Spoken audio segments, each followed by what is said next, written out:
To all the non-believers, non-believers, non-believers, non-believers, non-believers, non-believers, non-believers, non-believers. I'm making out. What's good, y'all? This is Jay Varsity, and welcome to another episode of NBA Talk. This is episode 140, and I hope you guys are doing good.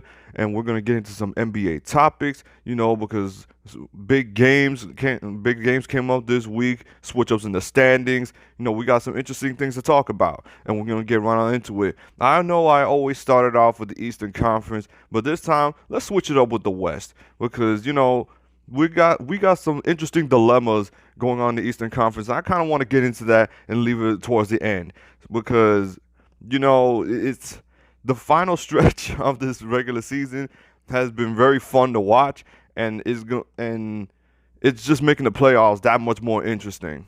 All right, so let's start out with the West. Starting out first with the Utah Jazz still sitting at number one with the record of 44-16. I think they just had taken a loss to the Timberwolves. Anthony Edwards really put a number on them. Anthony Edwards, I think he's gonna steal Rookie of the Year. I think he's gonna steal the award. I got him stealing the Rookie of the Year award. I know people still think LaMelo Ball is the overall favorite to get the award, but I think Anthony Edwards, this final stretch of the regular season, has been just putting in that work. He's just been giving teams the business. He's not afraid of nobody. He's posterizing people, dropping threes on everybody. He's just an absolute dog, man. He's a beast. Sitting in second is still the Phoenix Suns. They had just taken a loss to the Brooklyn Nets yesterday. Now they took quite a couple some tough losses, but they got a good win against Philly. But yesterday against the Brooklyn Nets, they just couldn't contain Kyrie or KD. Kyrie was 34 and Kevin Durant with 33. It was just too much for the Phoenix Suns to try to handle. And then when you don't have a guy like Jay Crowder that could be that physical defender against Kevin Durant, because Kevin Durant, he's gonna score. He's gonna score regardless. He's just gonna score absolutely regardless. And like I said, their offense just couldn't maintain long enough to go up against KD and Kyrie. So it was a tough loss, but it didn't hurt them much in the standings, except they're only a game ahead of the Clippers, who are sitting at 3. They're sitting at a record of 43-19. And like I said, I would not be surprised if the Clippers would remain in the third spot. But they can't be losing games. They can't be having stretches where they just lose games. I think Kawhi Leonard is supposed to come back this week because of a foot injury. So I think the Clippers will remain fine. So the Denver Nuggets, oh my God. Michael Porter Jr. with 39 points. Oh my Lord. I'm telling you, this kid is a beast. He's gonna be the key to their dominance for years to come. I'm telling you, Michael Porter Jr. is just that. He's just built like that. I bet I watched those highlights. I watched the Denver Nuggets games, and Michael Porter Jr. is just built different, man. He's just built different. He scores effortlessly. I don't care what nobody say. He scores effortlessly. He'll give you the business. He don't care who the hell you are. He don't care if you're LeBron, Kevin Durant. He don't give a damn if you're Giannis. He's gonna give you the work. They're sitting at a record of 39-21, and they look like they're gonna somewhat hold on to that 4th spot unless something extreme happens at this point, because they are 4 games above the Lakers, who are sitting at 5th. And unless what we see when LeBron comes back, because we already seen Anthony Davis back, and that was somewhat of a bittersweet return, because they took back-to-back losses against the Dallas Mavericks, so that wasn't exactly helping them. That doesn't exactly help their case. But all in all, 1 through 5, it seems pretty solid. The Lakers, like I said, they just got to hold on for LeBron to get back now, because Anthony Davis is back. He just needs to get back into form, because obviously you saw he looked a little rusty, and he looked a little rusty the first game. He looked a lot better the second game. They still took back-to-back losses, but It's all in just hanging on and trying to be consistent with beating the teams that you gotta beat, and and you just gotta not try to fall in the bottom half of the seedings. And speaking of the Dallas Mavericks, they're sitting in sixth with a record of 33-26. And quite frankly, if the playoffs started right now, they would be playing the Clippers. Wow, a rematch of the first round. Literally a rematch. I would literally pay to see that. I would literally pay to see that because I don't think the Clippers want to play the Dallas Mavericks. I don't think the Clippers want to play the Dallas Mavericks. That's just me. I don't think they want to play the Dallas Mavericks again because the Dallas Mavericks have had the Clippers number this year. They have had their number, especially Luka Doncic. He loves picking on the Clippers. The Clippers don't do anything to Luka Doncic. Like at this point, they've gotten so physical with him in the past year that it doesn't bother him anymore. And it's just he don't care if he's going at Kawhi, Paul George, Marcus Morris. He'll give you that step back that I swear it's money every single time. I don't think I have ever seen Luka miss that step back. Every time I see him do a step back, it's money. It's money. Step back three, money. I don't bet against it. He's become that kind of player. He has his patented step back move. That's become his go-to move, and it's an automatic bucket every time he does it. Sitting at seventh is the Portland Trailblazers with the record 32-28. This is somewhat of a dangerous position for Portland to be in, but I'm not concerned for Portland because of the play-in tournament, because of what they did last year. I wouldn't be worried about Portland not being able to hold on to that seventh spot because the tournament is built through the 7 through 8 seeds, and the Portland Trailblazers are just dangerous of a team to be playing against in a play-in tournament. Especially, it's Damian Lillard, dude.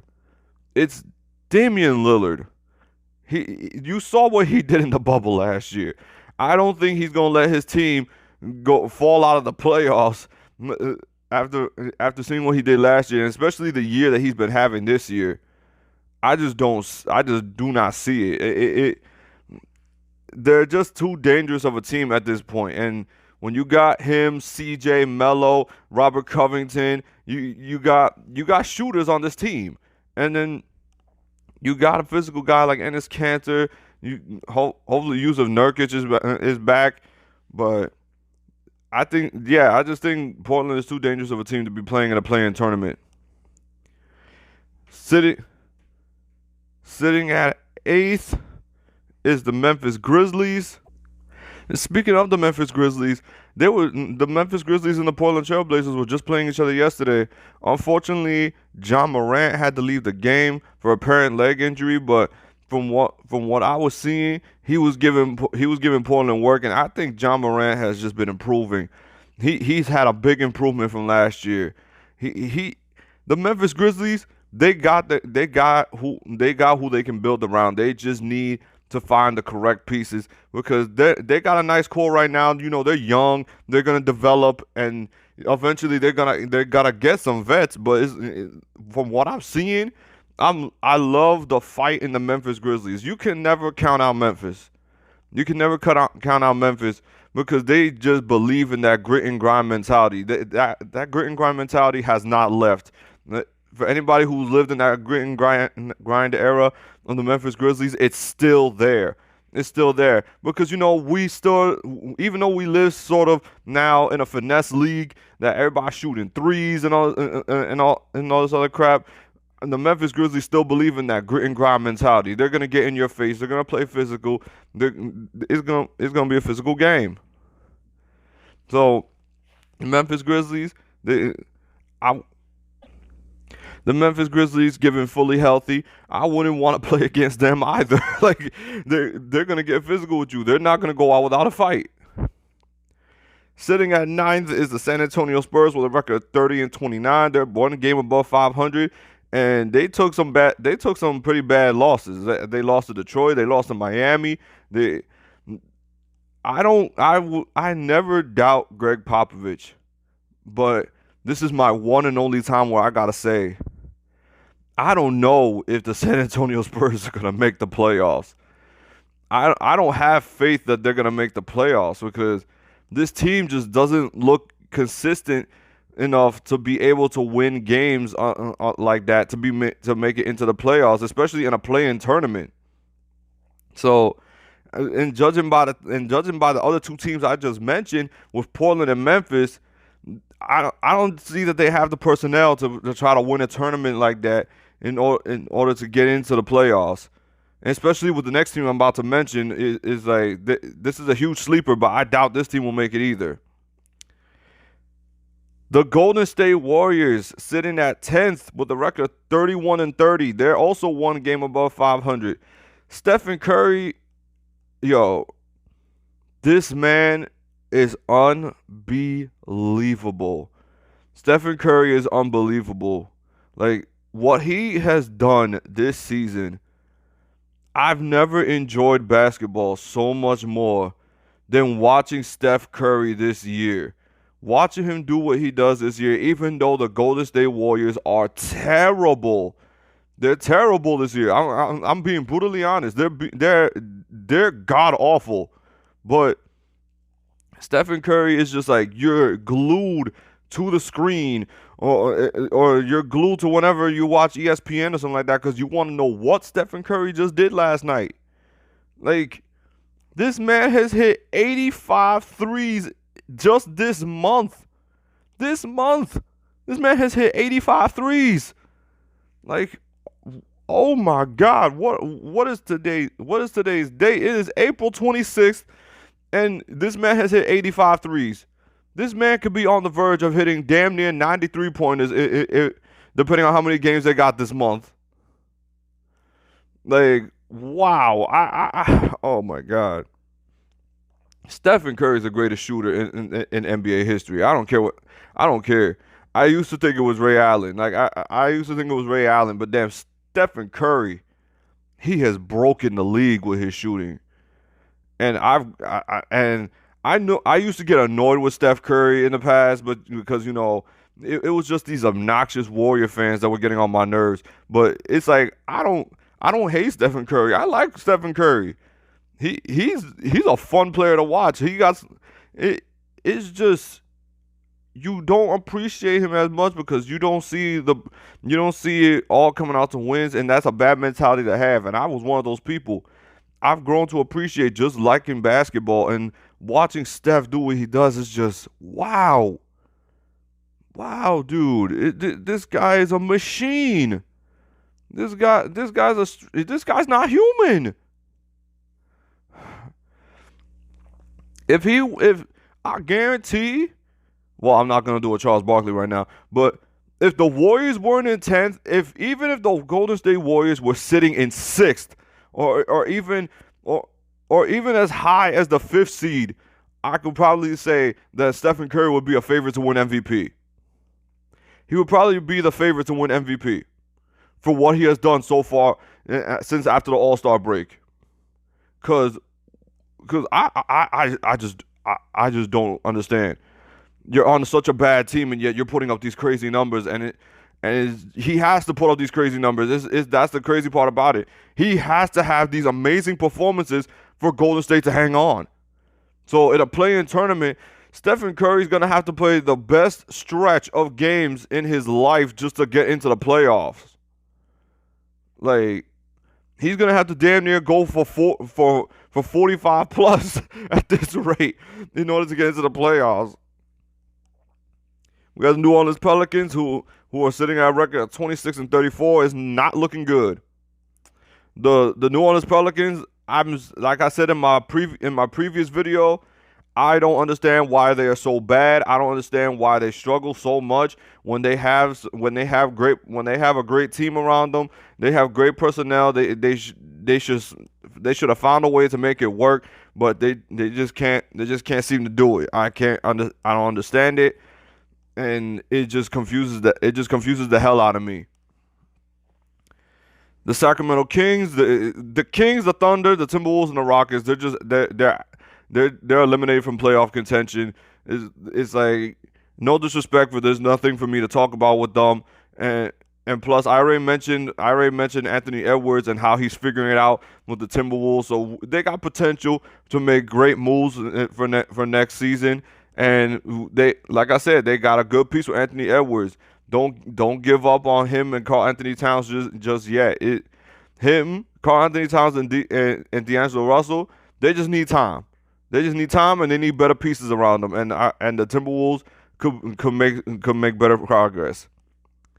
All right, so we're done with the Western Conference, so let's get on with the East. We got some movement in the standings in the Eastern Conference. We got the Brooklyn Nets taking the #1 seed. Whew. Damn, man, I'm telling you, like I said, we got some drama in this league, bro. The Brooklyn Nets with the record of 41-20 after getting a big win off the Phoenix Suns yesterday. The Philadelphia 76ers taking back-to-back losses to the Milwaukee Bucks. Well, after taking back-to-back losses to the Milwaukee Bucks, have fallen to second. Kevin Durant returned on Sunday. He put up 33, like I said earlier, and Kyrie with 34. Like I said, I'm not full on locked in that this team can win the championship, but it's just nice to see Kevin Durant back. But I just need these basketball analysts. I'm gonna emphasize this right now. Stop over exaggerating when it comes to Kevin Durant.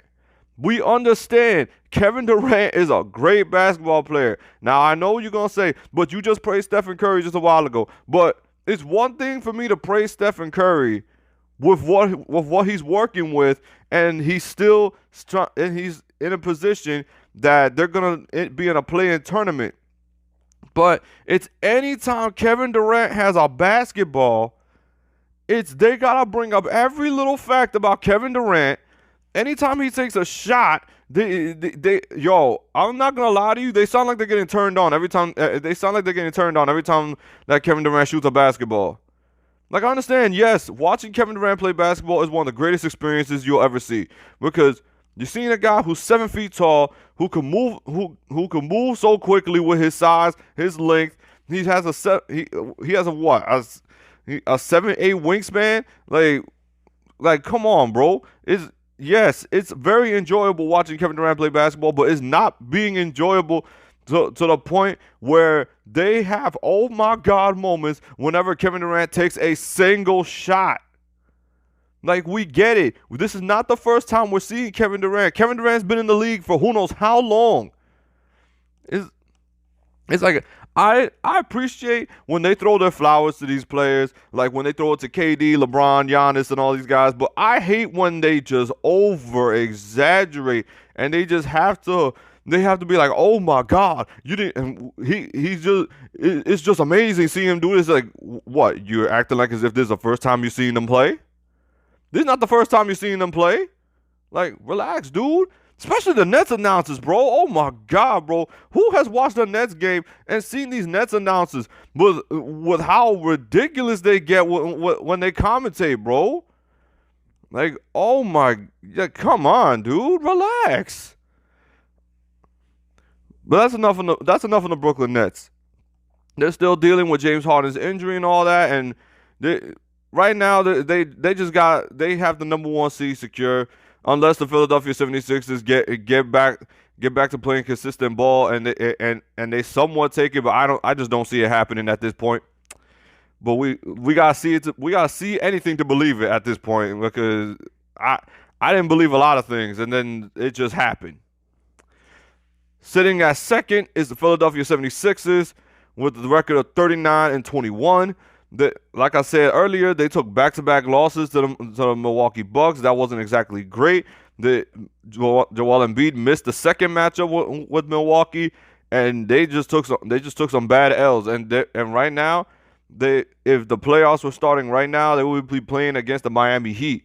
And even though I still say that Philly has a better chance, I'm not counting them out to take the first seed, but Joel Embiid, I hope nothing serious is going on with Joel Embiid because he's been on an incredible stretch. I have him as my favorite to win MVP, so I hope he's doing good with that. Sitting at 3 is the Milwaukee Bucks with a record 37-23. They just took a bad loss to Atlanta last night without Trae Young.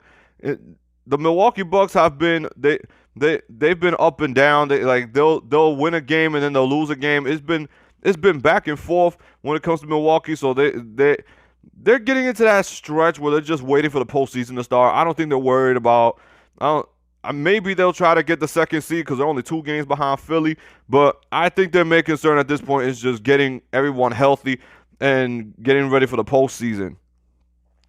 Sitting at 4th is the New York Knicks. Man, oh man. The New York Knicks have been the talk of the NBA, man. They winning 9 in a row, being 4th in the Eastern Conference. They're 7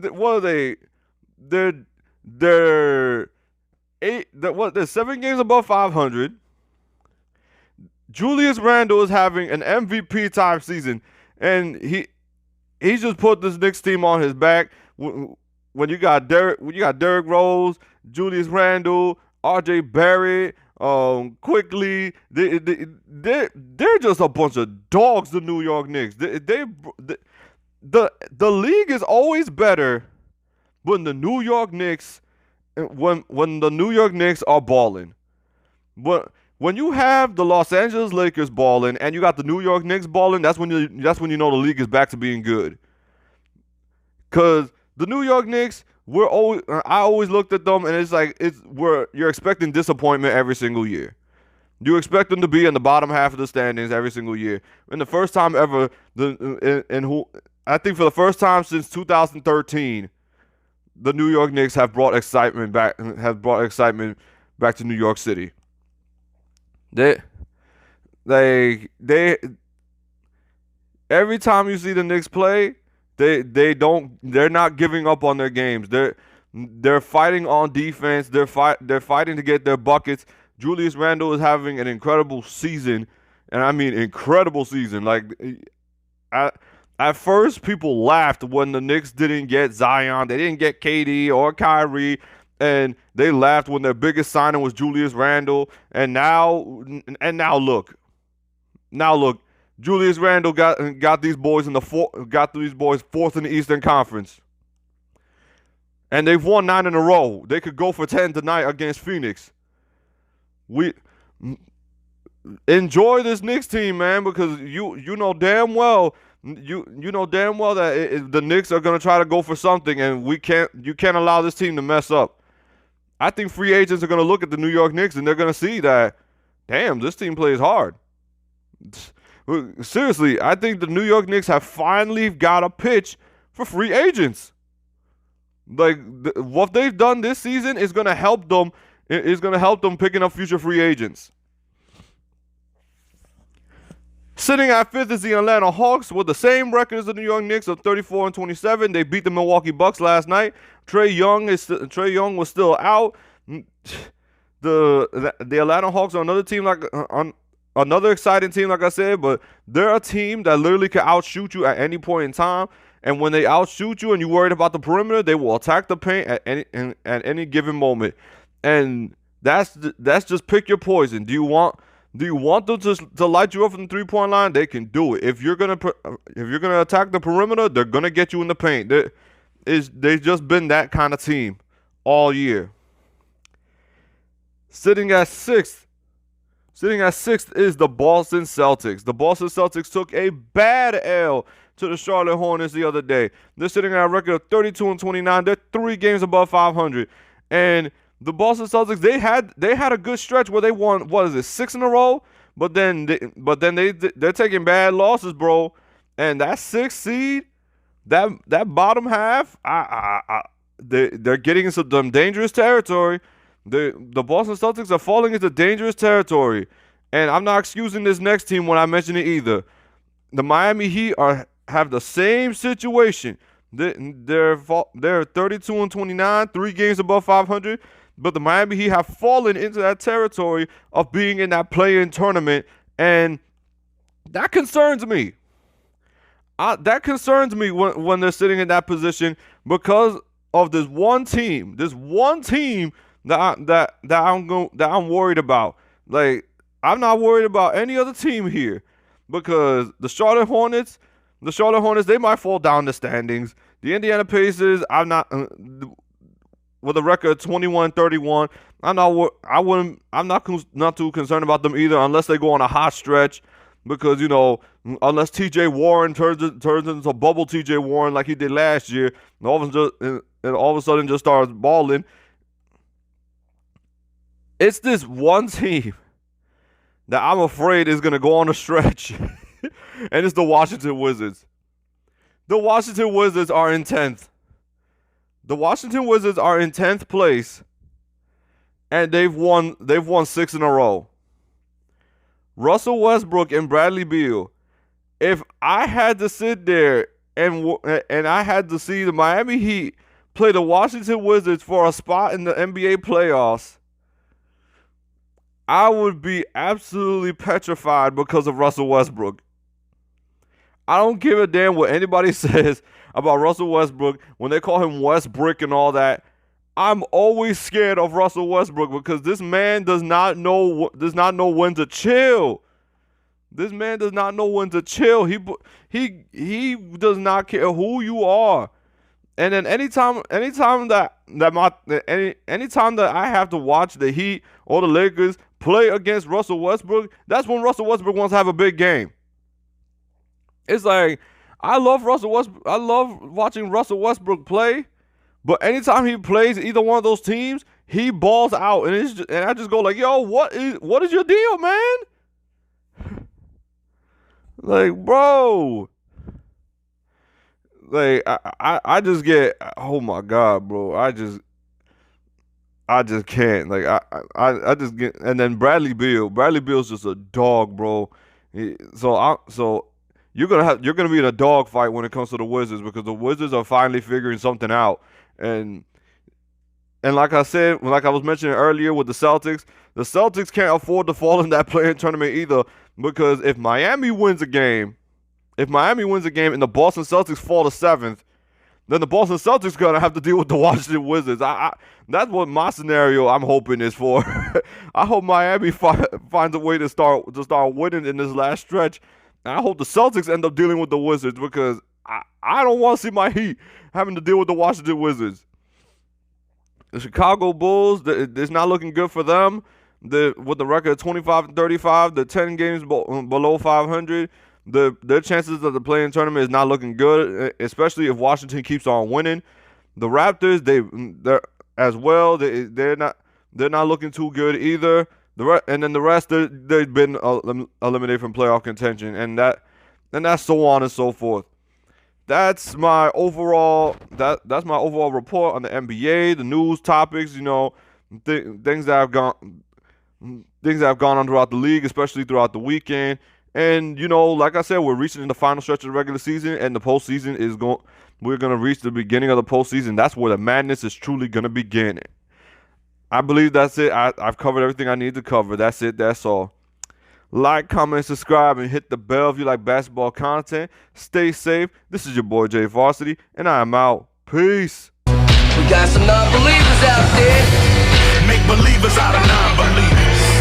Make believers out the overseers.